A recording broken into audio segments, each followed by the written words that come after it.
അവിടെയാണ് ശിവേട്ടന് കാർത്തിയേട്ടനെ മനസ്സിലാവാതിരുന്നത്. കാർത്തിയേട്ടൻ പറഞ്ഞു. എന്താ പറഞ്ഞത് ശിവേട്ടൻ അറിയോ? കുക്കി, ഇത് ഈ പ്രായത്തിൽ നിനക്ക് തോന്നുന്ന വെറും ഒരു അട്രാക്ഷനാണ്.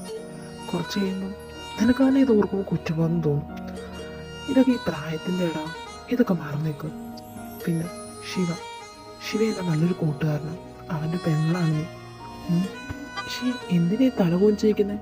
എപ്പോഴും തല ഉയർന്നു നിൽക്കണം. ഞാൻ പോവാ കുക്കി, നീ പേടിക്കണ്ട. ഞാൻ ശിവയോടൊന്നും പറയത്തില്ല. ഇത് നിന്റെ പ്രായത്തിൻ്റെ. Okay bye. എന്നിട്ട് ഇതൊന്നും ഞാൻ അറിയുന്നില്ലല്ലോടാ. ആ ദേഷ്യത്തിൽ അവളോട് എന്തൊക്കെയോ പറയുകയും ചെയ്തു. കുക്കി ഇത് പറഞ്ഞു കഴിഞ്ഞ് കുറച്ചാൾ കഴിഞ്ഞപ്പോൾ തന്നെ കാർത്തിയേട്ടൻ്റെ സ്വഭാവത്തിൽ മാറ്റങ്ങൾ വന്നു. അപ്പം തന്നെ എനിക്ക് മനസ്സിലായിരുന്നു കാർത്തിയേട്ടന് ഇഷ്ടമാണ്. പിന്നെ ഒരു നൈറ്റ് കറങ്ങാനൊക്കെ പോകായിരുന്നു, സംസാരിക്കുമായിരുന്നു. അപ്പോഴും കാർത്തിയേട്ടൻ പറയും ശിവ കഴിഞ്ഞിട്ടേ എനിക്ക് കുക്കി വേണമെന്ന്. ശിവേട്ടനെ ഓർത്തിട്ട് മാത്രമാണ് കാർത്തിയേട്ടൻ അവളോട് ഇതുവരെയിട്ടും ഇഷ്ടമാണെന്ന് പോലും പറയാത്തത്. കുക്കി ഇടയ്ക്ക് വിളിക്കായിരുന്നു, ഇവരിടയ്ക്ക് കോണ്ടാക്റ്റൊക്കെ ഉണ്ടായിരുന്നു. പിന്നെ ഇവൾ ജോലിക്ക് പോയപ്പം അവിടെ ഹോസ്റ്റലിൽ നിന്നപ്പം ചോദിച്ചു. അപ്പം കാർത്തിയേട്ടൻ പറഞ്ഞത് നിന്റെ വെറും തോന്നല, കാർത്തിയേട്ടനായൊരു ഇഷ്ടമല്ലെന്ന്. അതും ശിവേട്ടനെ ഓർത്തിട്ടാണ്. ഞാൻ വലിയ തെറ്റല്ല ചെയ്ത. വന്നിട്ട് 2 ദിവസമായി, അവളെ കണ്ടില്ലല്ലോ. അവളിനി തിരിച്ചു പോയോ? ഈ ചില കോഴികളില്ലമ്മേ, ഞങ്ങളുടെ വീടിൻ്റെ വാതൊക്കെ ചുറ്റിപ്പറ്റി നിൽക്കുക 2 ദിവസമായിട്ട്. ഈ കോഴികളുടെ ഒക്കെ ഒരു കാര്യം ഓടിച്ചു വിടണ്ടേടാ. എന്തിനാണ് അവിടെയൊക്കെ പിടിച്ചു നിർത്തിയേക്കുന്നത്? ഓടിച്ചു വിടണം. ശിവ, നീ എപ്പോഴാ വന്ന്? നീ എങ്ങനെ അറിഞ്ഞു ഞാൻ വന്നു? ശിവ മാത്രമല്ല, ശിവയുടെ അമ്മയുണ്ട്. എവിടെ ആയിരുന്നു ഇത്ര നാളും? ഞങ്ങൾ എവിടെയൊക്കെ തിരക്കി. എന്താ വീട്ടിലോട്ടൊന്നും വരാത്ത? അതമ്മേ, ഞാൻ ശിവ എന്നോട് അങ്ങോട്ട് വരരുതെന്ന് പറഞ്ഞപ്പം ഞാനിവിടെ നിന്ന് കുറച്ചാൾ മാറിയിരുന്നു. ഓ, ഞാൻ പറഞ്ഞോണ്ടാ നീ വരാത്തല്ലേ? അത്രേ ഉള്ളൂ അല്ലേടാ? ആ, നീ ഇവിടെ ഇല്ലായിരുന്നല്ലോ. അപ്പം ഇവിടെ കുറേ കാര്യമൊക്കെ നടന്നു. ഞങ്ങൾ കുക്കിയുടെ കല്യാണം അങ്ങ് ഉറപ്പിച്ചു. നീ വന്നെന്നറിഞ്ഞപ്പം നിന്നെ അങ്ങ് വന്ന് വിളിക്കാൻ ഓർത്തു. അവളുടെ കല്യാണം ഉറപ്പിച്ചോ? ചെറുക്കൻ എന്താ ജോലി? ചെറുക്കൻ എവിടാ? ചെറുക്കൻ പ്രൊഫസറാ. ദേന്റെ മുന്നിൽ നിൽക്കുന്നു. നിന്റെ അമ്മയ്ക്ക് ഇവിടെ കുക്കി വേണമെന്ന്. അതെ അതെ. അപ്പം എങ്ങനെയാ കാർത്തി, സമ്മതിക്കുകയല്ലേ? പെട്ടെന്ന് കിട്ടിയാലോ? ശിവ, ഞാനാണ് കുക്കിനെ കെട്ടാൻ പോകുന്നത്. താങ്ക്സ് എടാ. താങ്ക്സ് ഒന്നും വേണ്ട. അവിടെ ഒരു ഒന്നും അറിയാതെ വീട്ടിൽ ഇരിപ്പുണ്ട് കരഞ്ഞു കൂപ്പി. നീ പെട്ടെന്ന് അങ്ങോട്ട് ചെല്ല്. പിന്നെ ഒരു കാര്യം കൂടെ, എൻ്റെ അമ്മൂൻ്റെ എൻഗേജ്മെൻറ്റ് നടക്കണേ. നിങ്ങളുടെ കല്യാണം ആദ്യം കഴിയണം. ഫൈനലി ഞാൻ എൻ്റെ കുക്കിയുടെ അടുത്ത് എത്തുകയാണ്.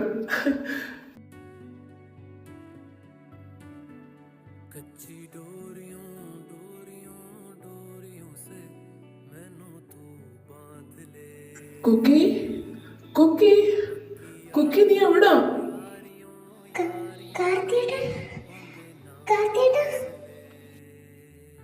കാർത്തിയേട്ടൻ എവിടായിരുന്നു? അതോ ഈ കുക്കിയെ വേണ്ടേ? കുക്കിയെ വേണ്ടെന്നോ? കാർത്തിക്ക് കുക്കിയില്ലാത്ത പൂർണ്ണതയുണ്ടോ കുക്കി?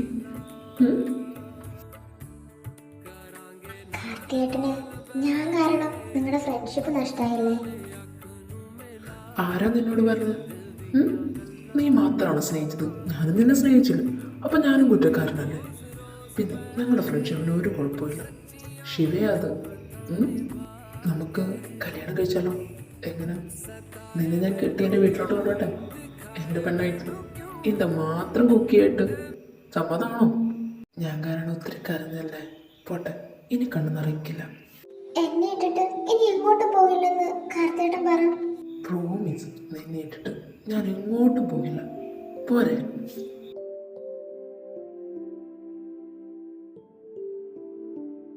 എടി കുക്കി, നിന്നോട് ഒരുങ്ങി അമ്പലത്തിൽ ചെല്ലാം പാപ്പ പറഞ്ഞു. പെട്ടെന്ന് ദേ കാർത്തിയോടെ വെയിറ്റ് ചെയ്യാം. പെട്ടെന്ന് ഒരുങ്ങി ചെല്ലടി സാരിയൊക്കെ കൊടുത്ത്. ഏട്ടാ ഒരു മിനിറ്റ്. ഏട്ടൻ ഈ കുക്കിയോട് ദേഷ്യമുണ്ടോ? ഏട്ടനോട് ഞാൻ പറയാത്തതുകൊണ്ട്. ഏട്ടനോട് പറയാത്തത് ഞാൻ പേടിച്ചിട്ടാ. അല്ലെങ്കിൽ കുക്കി എന്തേലും ഏട്ടനോട് മറച്ചു വെക്കുന്നതാണോ? അയ്യേ, ഏട്ടൻ്റെ കുക്കി മോള് കരയാണ്. ഏട്ടന് ദേഷ്യമൊക്കെ ഉണ്ടായിരുന്നു. അത് കഴിഞ്ഞ് ഏട്ടൻ ചിന്തിച്ചു, ഇതുപോലെ മരപ്പൊട്ടീനെ വേറെ ആരെങ്കിലും തലയെടുത്ത് വെക്കുമോ എൻ്റെ കാർത്തി അല്ലാതെ? ഏട്ടന് ദേഷ്യമൊന്നും ഇല്ലടാ. ഏട്ടനും മോളോടൊരു കാര്യം മറച്ചു ചോദിച്ചു. അപ്പം ഏട്ടനും കുട്ടിക്കാരനല്ലേ? ഏട്ടനും അമ്മും റിലേഷനിലായിരുന്നു. അമ്മു പറഞ്ഞു, നിന്നോട് ഇപ്പം പറയണ്ട, കുറച്ചും കൂടെ കഴിയട്ടെ എന്ന്. അപ്പൊ ഏട്ടനും അമ്മ ഇഷ്ടത്തിലായിരുന്നു, വെറുതെ അല്ല അവള്. ആ, ഇനി നീ അവളോട് ചോദിക്കാനൊന്നും പോകണ്ട. പാവം പേടിച്ചാ നിൽക്കുന്നത്. നീ നല്ലത് പറയുമെന്നറിയാം. നിന്റെ അമ്മ പ്രസവിച്ച് ഞങ്ങളുടെ കൈ തരുമ്പോണ്ടല്ലോ, നിന്റെ ആദ്യ കൈവിരൽ ഞാനാ പിടിച്ച്. അന്ന് തൊട്ട് ഇന്ന് വരെ നിന്റെ എല്ലാ കുരുത്തക്കേടിനും ഈ ഏട്ടൻ കൂട്ട് നിന്നിട്ടുണ്ട്. എൻ്റെ മോള് കല്യാണം കഴിച്ച് വേറെ വീട്ടിൽ പോകുന്ന കാര്യം ഏട്ടന് ചിന്തിക്കാൻ പോലും കഴിയില്ല. നിനക്ക് ഓർമ്മയുണ്ടോയെന്ന് അറിയത്തില്ല. നിനക്ക് ഒരു 7 വയസ്സുള്ളപ്പം നീ സ്കൂളിൽ വിട്ട് വന്നപ്പം നിനക്ക് മാങ്ങ തിന്നണമെന്ന് പറഞ്ഞ് നീ വഴക്കുണ്ടാക്കി. ഏട്ടൻ അപ്പുറത്തെ പറമ്പിൽ പോയി മോഷ്ടിച്ചെടുത്തോണ്ട് വന്ന് ഓർക്കുന്നുണ്ടോ നീ? എൻ്റെ കുക്കി എന്നും ഏട്ടൻ്റെ പൊന്നുമോള.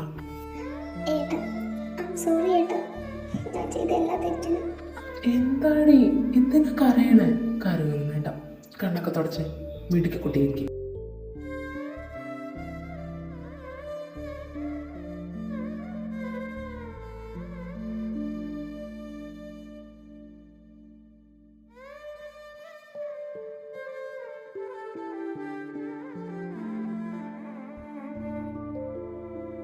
എന്തു പറ്റി? കേറിയപ്പോ തൊട്ട് ഇങ്ങനെയാണല്ലോ ഇരിക്കുന്നത്. എന്തു പറ്റി? കരഞ്ഞല്ലേ? എന്തിനാ കരഞ്ഞ്? ഇനി കരയേണ്ട ആവശ്യമൊന്നുമില്ല. കണ്ണൊക്കെ തുടച്ച് മര്യാദക്കിരിക്കും. അതല്ല, നാളെ നമ്മുടെ കല്യാണമല്ലേ? നാളെ കൂടെ ആണല്ലേ എനിക്ക് എൻ്റെ വീട്ടിൽ നിൽക്കാൻ പറ്റും. ഞാൻ ശിവേട്ടനെ ഒരുപാട് മിസ് ചെയ്യും. സത്യം പറഞ്ഞാൽ എൻ്റെ അച്ഛനും അമ്മയും ചേട്ടനും ചേച്ചിയും എല്ലാം എൻ്റെ ശിവേട്ടനാണ്. ശിവേട്ടൻ എൻ്റെ അടുത്ത് കരഞ്ഞു, എന്നിട്ട് കള്ളൻ എൻ്റെ അടുത്ത് മറച്ച് നിൽക്കുക. എൻ്റെ കുക്കി, ഇവിടെ നിന്ന് കുറച്ചല്ലേ എൻ്റെ വീട്ടിലോട്ടുള്ളൂ. എന്തിനാ വിഷമിക്കുന്നത്? നിനക്ക് കാണാൻ തോന്നുമ്പോൾ നമ്മൾ ഈ വണ്ടി എടുത്ത് അങ്ങോട്ട് പോകുന്നു. എന്ത്? അതെ, എന്നാലും ഞാൻ മാറി നിൽക്കുമ്പോൾ എനിക്കൊരു വിഷമം. അവരെ കിട്ടിട്ട് പോണ്ടേ.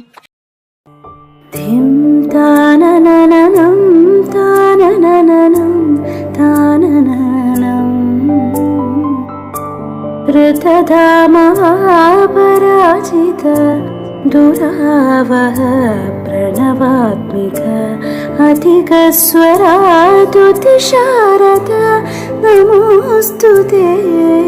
ശ്യാമാംബരം മുഖസാഗരം തുളസീദളം അതിസുന്ദരം കനകാസുഖം നാരീവരം ശുഭദമാംഗല്യം തന്തുനാനേന മമ ജീവന ഹേതുനാ തന്തുനാനേന മമ ജീവന ഹേതുനാ തന്തുനാനേന മമ ജീവന ഹേതുനാ തന്തുനാനേന മമ ജീവന ഹേതുനാ. അച്ഛാ, അമ്മേ, ഏട്ടാ, ഞങ്ങൾ പോവാ. ഞാൻ അടുത്ത ദിവസം തന്നെ വരും. നിന്നോട് വഴക്കൂടെ കേട്ടടാ. ഓ ആയിക്കോട്ടെ, പോയിട്ട് പെട്ടെന്ന് വാ. ഓക്കെ? കാത്തിയേട്ടാ, നോക്കി, ഏട്ടന് നല്ല സങ്കടമുണ്ട്. ഏട്ടന്റെ മുഖം കണ്ടു, വിഷമല്ലേ? അതെ, അവൻ്റെ പെങ്ങളെ എൻ്റെ ഈ തന്നതിൻ്റെ വിഷമമാണോ? എടാ, ഞാൻ പോവാം. അമ്മേ, അച്ഛ, ഞങ്ങൾ ഇറങ്ങാം. ഞങ്ങൾ ഉടനെ തിരിച്ചു തരാം. ശരി അമ്മ.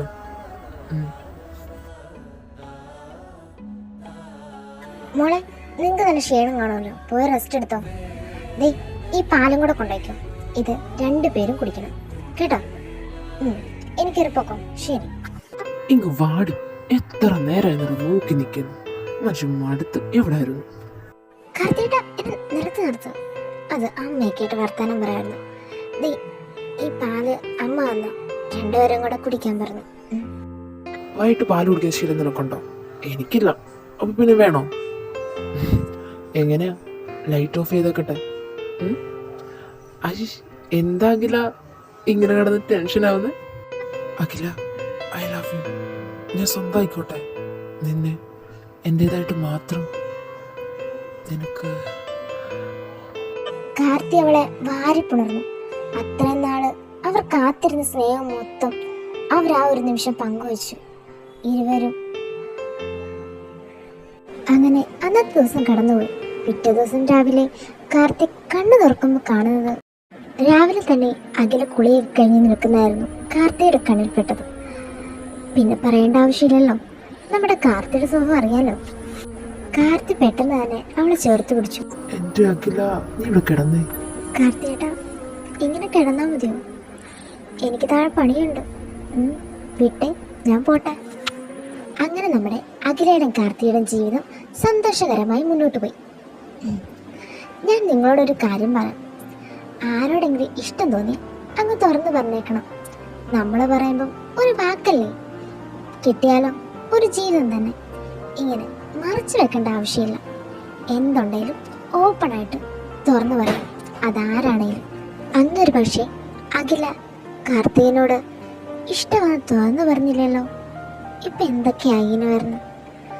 അതുകൊണ്ട് നിങ്ങൾക്ക് എന്തേലും ഒരു ഇഷ്ടമുണ്ട്, അതങ്ങ് തുറന്നു പറഞ്ഞേക്കടോ. എന്തിനാ വെറുതെ മനസ്സിൽ വെച്ചുകൊണ്ടിരിക്കുന്നത്? അതിൻ്റെ ആവശ്യമില്ലല്ലോ. നമ്മുടെ മനസ്സ് കൂളായിരിക്കും. എന്തുണ്ടെങ്കിലും വെട്ടി തുറന്നങ്ങ് പറഞ്ഞേക്ക്. ഇത് തന്നെയാണ് നമ്മുടെ അഖിലയുടെ ജീവിതത്തിലുണ്ടായത്.